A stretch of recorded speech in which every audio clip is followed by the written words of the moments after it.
Alors mes contes parlent généralement d'histoires qui se situent aux alentours soit de Noël, soit de Pâques.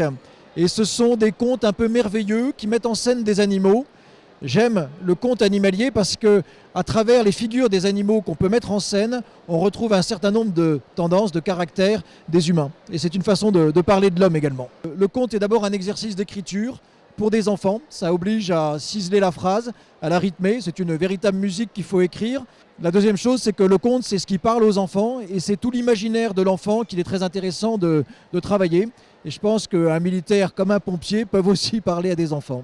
Expliquer l'envie d'écriture, c'est quelque chose qui n'est pas forcément très simple.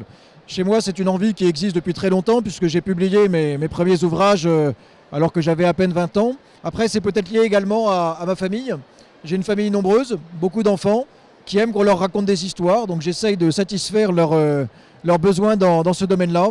Et puis j'ai moi-même été un grand lecteur quand j'étais enfant. Et peut-être que j'ai voulu à mon tour apporter quelques lignes à cette littérature. L'écriture est une passion au même titre que le commandement. Je suis rentré à Saint-Cyr pour commander et j'ai finalement trouvé chez les pompiers de Paris le commandement dans le domaine de l'opérationnel avec la sanction immédiate des actions qu'on peut décider, ce qui m'a beaucoup intéressé.